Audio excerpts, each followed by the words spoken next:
Hey guys, a lot of people ask me about my opinions on this Plains of Eidolon, I think it's pronounced, video that Digital Extremes put out for their TennoCon thing. And I was going to do a scripted video, but instead I thought I'd play the video and then comment along at the parts that I found interesting. Instead, kind of like an off-the-cuff thing, because I thought a scripted video would kind of take away from the actual emotions of it. So I'm going to be skipping to certain points, and my internet is not great, so it's probably going to pause. So there might be a lot of cuts in here as I go ahead. I'm going to play the first part up to about 1:30, I think it was, yeah, and then just kind of discuss from there.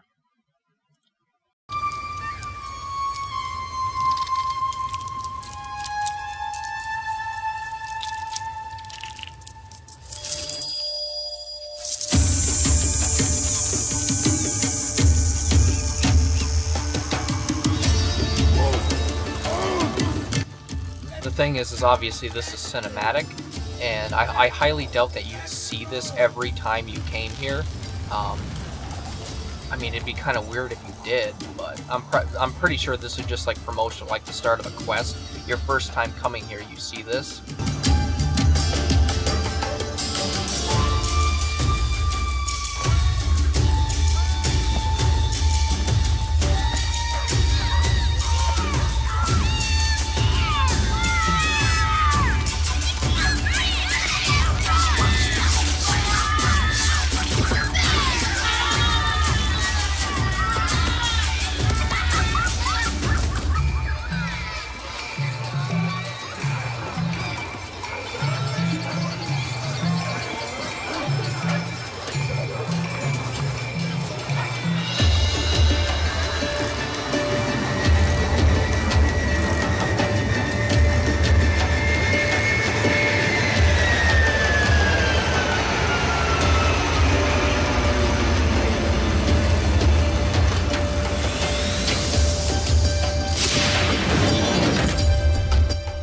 First thing I think of is I think of me playing this character right now, walking through, and I think, why would I ever come here again? That's the only negative thing about this area specifically, is like, once you see it once, there's no reason to ever go here. So assuming you can bullet jump, you'd probably just bullet jump to the market, which happens later on. So I mean, this is a cool sequence. It gives some lore into it and stuff like that. Plus, this is basically the first time that we've actually got to see a colony, and actually in the game, so it's been mentioned over and over and over that there's these colonies, including or oppress them, etc., but we never actually get to see them. And in this part, we're going to the market. Obviously, there's like a greeter.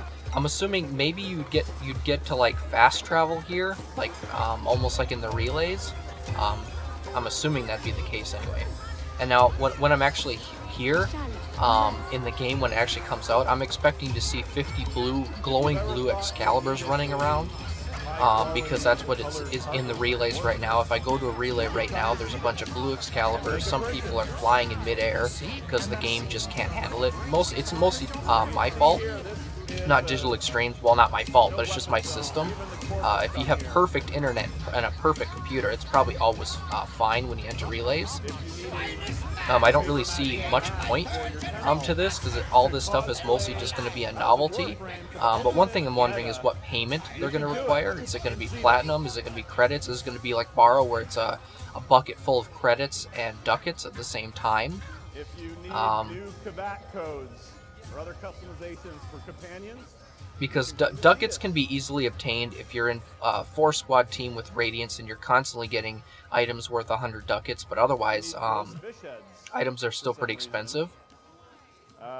You could come here and proudly just, if you're a Nidus fan, that probably would look great in your orbit. Yeah, now here's the weapon crafting, and it's limited to melee weapons, which I don't really enjoy in the game. The only melee weapon I really like right at the moment is the Cyanoid Helicore, because you can create specters of enemies to fight for you, and obviously none of these weapons will, I mean, maybe they'll have special effects, but nothing as fun as having an enemy fight for you, basically, for 30 seconds. I'm wondering how we'd obtain the pieces, and for sure, a lot of these pieces, they all say one-owned, but that's because it's a developer version. I'm wondering if I'm wondering how many of these would be platinum only, ducat only, stuff like that.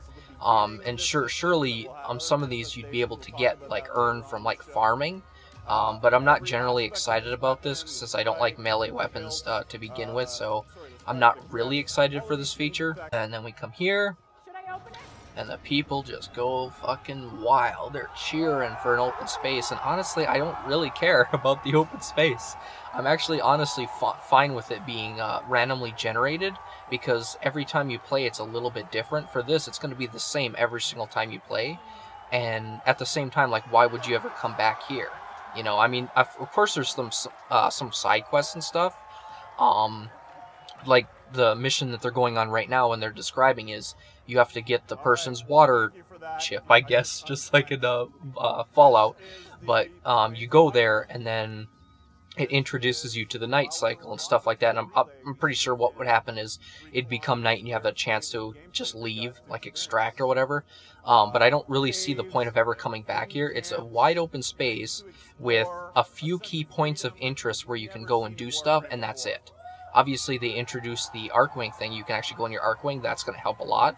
But that's just that much more space that you're just going to be flying over and not caring about. Like, why would I care about this rock over here? Why would I do anything over here, you know? Because there's only a few specific spots to really do anything. That's my issue with open world, is just because there's going to be very little, there's going to be very few things to actually do. And of course, here's the part where they show off fishing.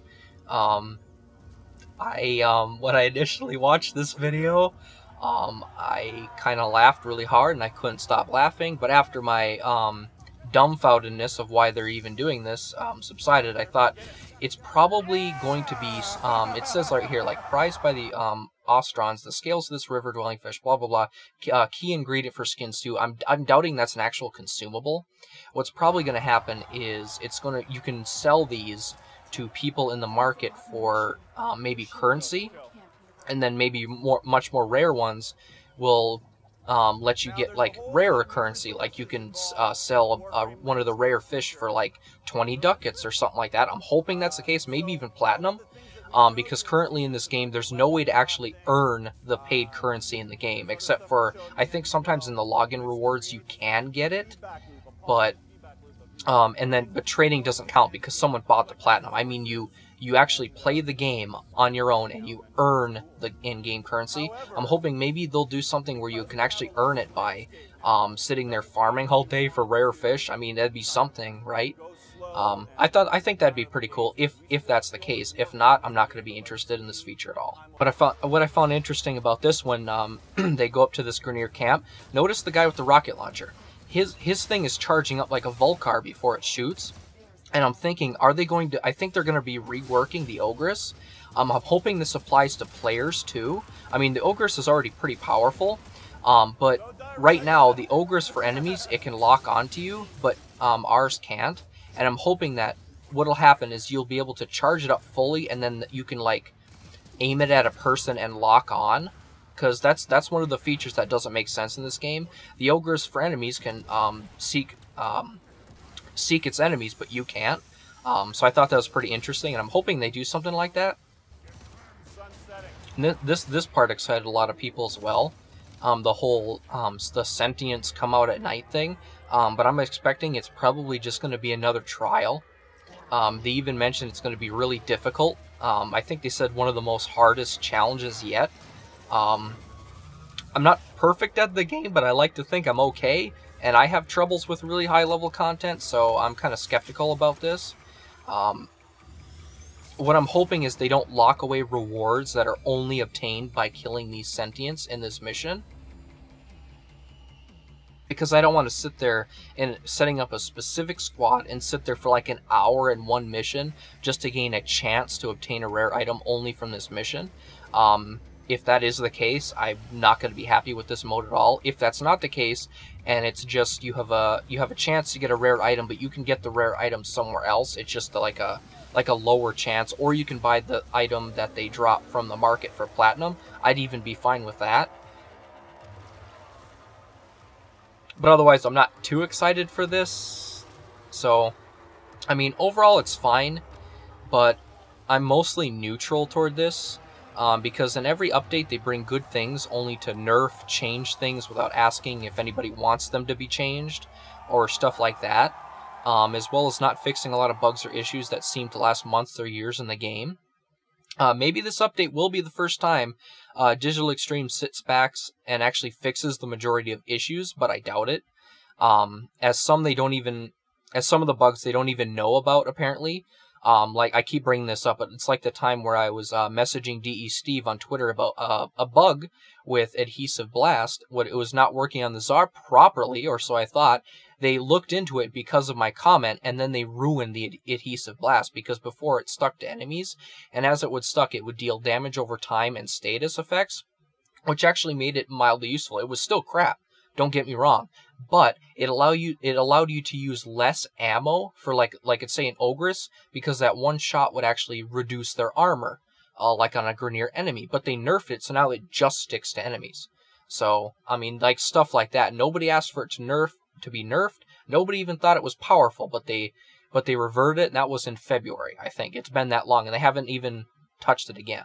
It's stuff like that that kind of upsets me, but maybe this will be the update that changes all that, and they kind of change their tone and their way of going through the updates and fixes and stuff like that. We'll see, but overall, I'm pretty much neutral.